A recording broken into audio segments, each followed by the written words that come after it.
Hello, my name is Jonathan Mashman. I'm going to talk to you about the game of Novuss, or Sea-Billards. Novuss was first played in northern European countries, particularly Latvia and Estonia, around 1925 to 1927. This game was said to originate from sailors who changed the game of billiards so they could play it on their ship. They did this by shortening the cue and by changing the balls to pucks that were heavy enough that they weren't affected by swaying of the ship. And then the first blueprints for Novuss tables were actually found in England. The oldest record of the rules date to 1932, and the game of Novuss kind of disappeared during World War II, but it came back soon after the end of the war. And Latvia liked the sport so much that it actually became a national sport, and they found the Latvian Novuss Federation in 1963, which set up divisions so different people can play. Those divisions being men, women, and junior. Junior being children up to the age of 15.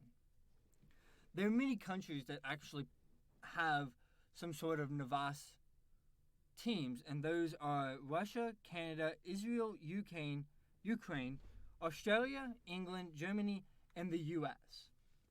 And this is an 80-year-old Novuss table from the Latvian Novuss Federation.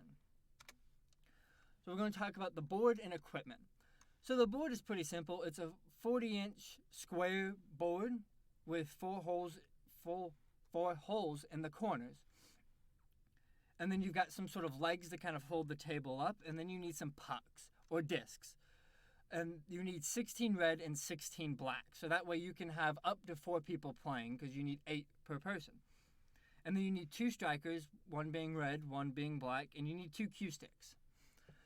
The surface of the Novuss table needs to be cleaned and well polished so that the pucks can slide very easily across it.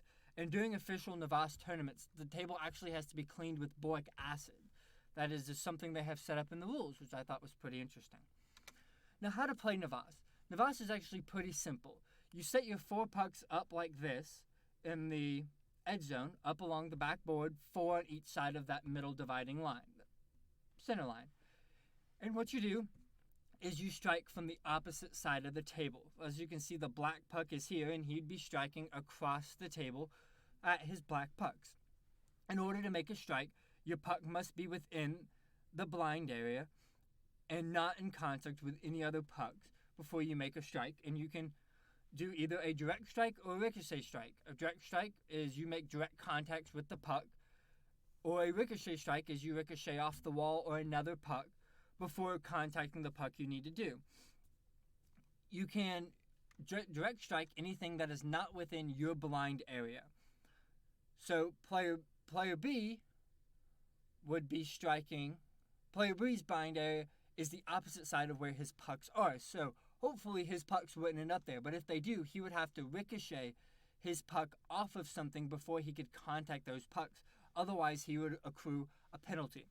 Other penalties are if a player's hand touches the table, if the striker is knocked off the table or into a pocket,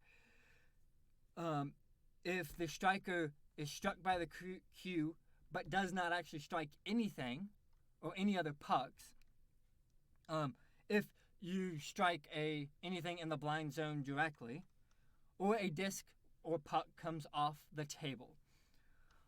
Any of these penalties you would lose your turn, and you would have to put a puck back on the table. And both players shoot. So the way it works is a player shoots until he accrues a penalty or he does not get a puck in the pocket. And we will see that happen now. These are professional players playing at a tournament within Latvia. And as you can see, he puts it in the blind zone every time he strikes, and he can do direct strikes because none of the pucks are within his blind zone. And he gets to keep going every time he makes a puck.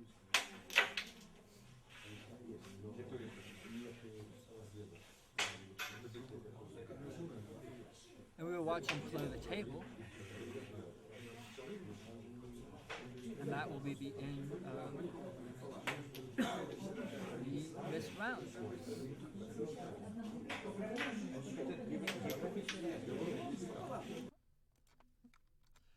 Well, thank you for your time, and if there are any questions, please email me at jdmashburn, MASHBURN1 at catamount.wcu.edu. Thank you.